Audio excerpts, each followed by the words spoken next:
राहिली आहे, ते 2 मागण्या आहेत.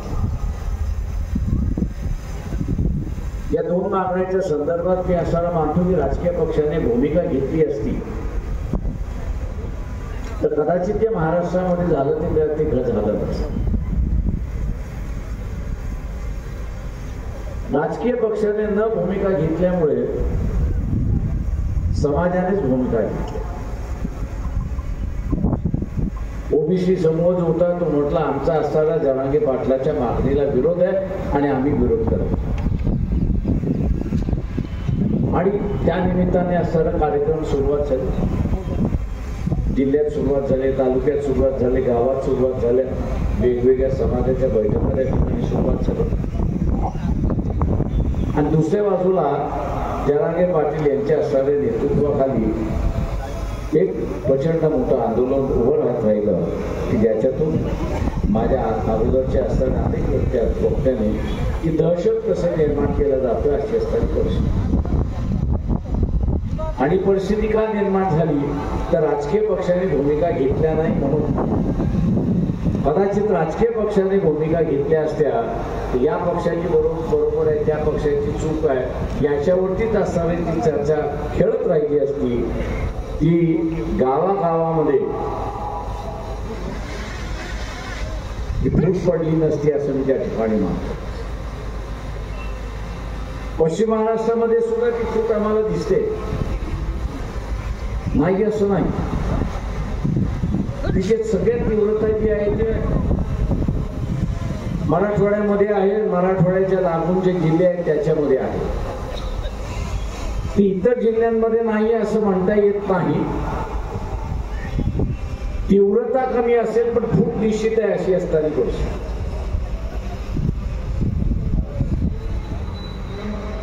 आणि त्या फुटीमध्ये आता इलेक्शनच आपल्याला असणारं ते दाखवून देईल की मराठा समाज असं म्हणतो की आम्ही असणाऱ्या ओबीसीच्या उमेदवारांना मतदान करणार आणि ओबीसीचा असताना म्हणतो की आम्ही असताना मराठा समाजाला मतदान करणार नाही कारण का आमचं आरक्षण आम्हाला वाचवायचं आहे. आणि हा म्हणतोय की आम्हाला ओबीसीतून आरक्षण घ्यायचं आहे म्हणून आम्ही असताना आमच्या याच्यामध्ये राहणार. 14 तारखेला किंवा 29 तारखेला जरांगे पाटील यांची असणारी भूमिका बाहेर पडेल असं आपण की इलेक्शन लढणार की न लढणार. त्यांनी इलेक्शन लढलं तर राजकीय धार अजून येईल असं मी त्या ठिकाणी. राजकीय धार अजून येईल असं मी त्या ठिकाणी म्हणतो. आणि त्यावेळेसही दक्षता घ्यावी लागेल की ही राजकीय धार सामाजिक परिवर्तन होत नाही आणि समाजामध्ये द्वेष होत नाही याची असणारी दक्षता घेतली. आम्ही ही ज्यावेळेस यात्रा काढली त्यावेळेस बरीच नावं बोटं ठेवायला सुरुवात झाली.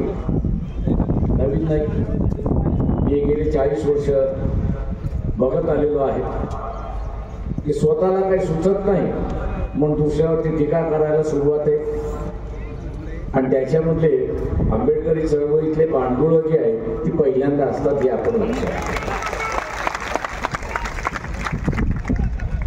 कारण हे पांडुळं जे आहे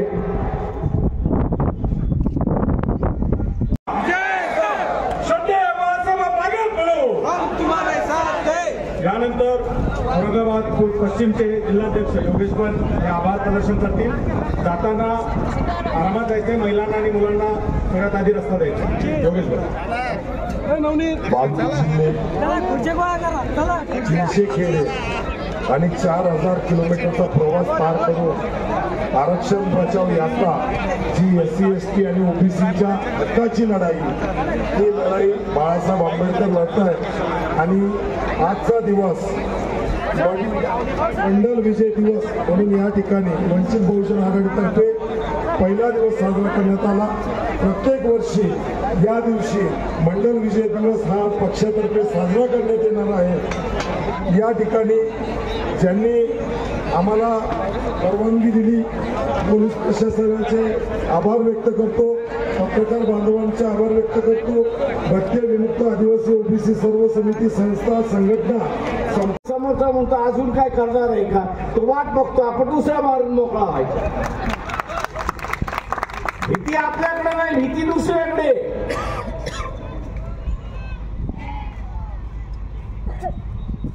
त्याच्यामुळे ऍक्शन मोड मध्ये आपण आलं पाहिजे आणि ऍक्शन मोड मध्ये येऊन आपण सांगितलं पाहिजे की कुठल्याही परिस्थितीमध्ये आम्ही असताना 100 ओबीसीचे आमदार काय आणल्याशिवाय राहणार नाही.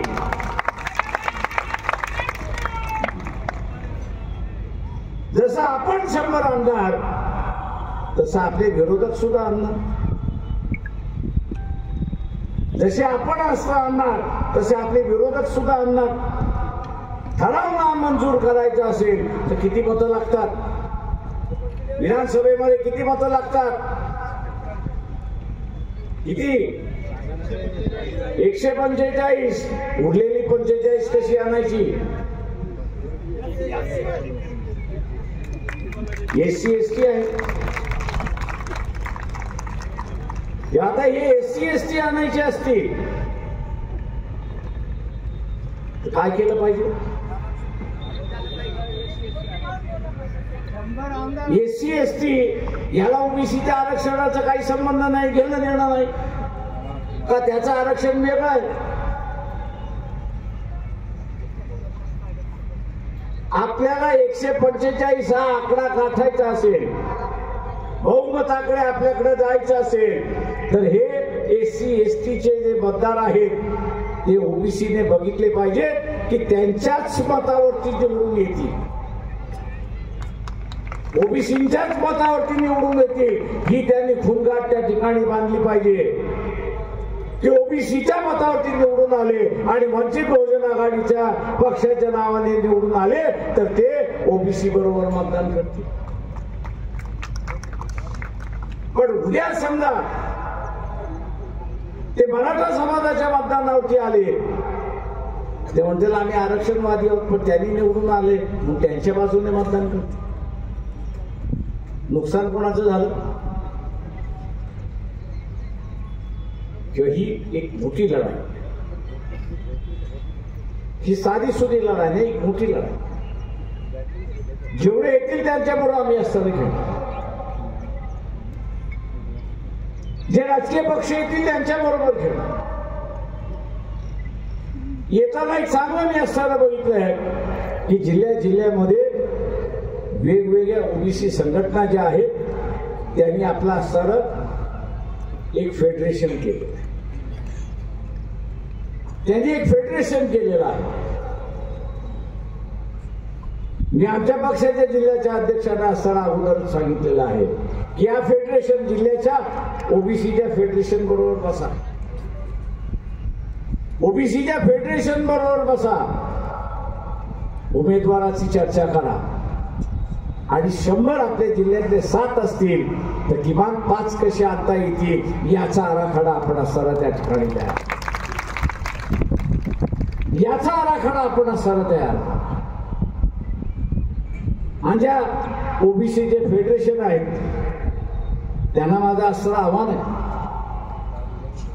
त्यांना माझं असणारं आव्हान आहे, दुसरा उमेदवार दिला की तो निवडून येईल असं नाही.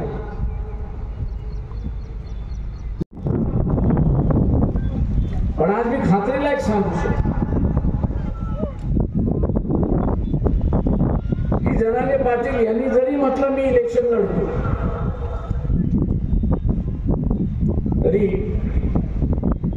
हे राजकीयच भांडण नाही, सामाजिक भांडण होणार नाही.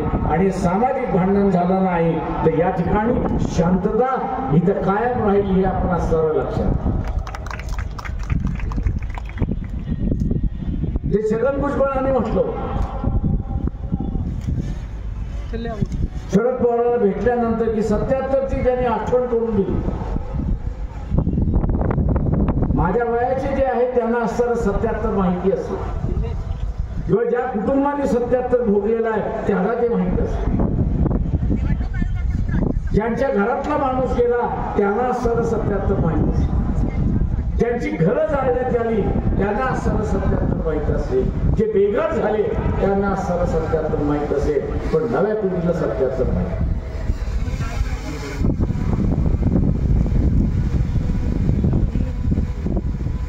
त्यांच्या 77 सारखी परिस्थिती. शरद पवार त्याच्या पुढे जाऊन असताना म्हणाले की महाराष्ट्रामध्ये मणिपूर होण्याची असणारी शक्यता.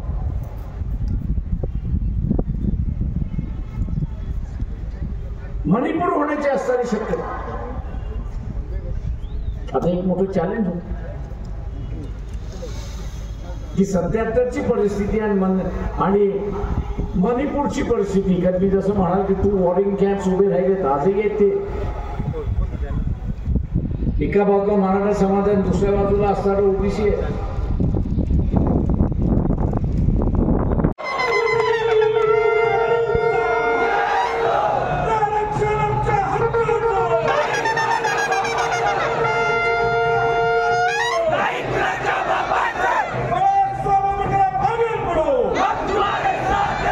धन्यवाद बाळासाहेब. उपस्थित बंधूंनो आणि भगिनी, मंचकावरती उपस्थित पक्षाचे अध्यक्ष रेखाताई ठाकूर,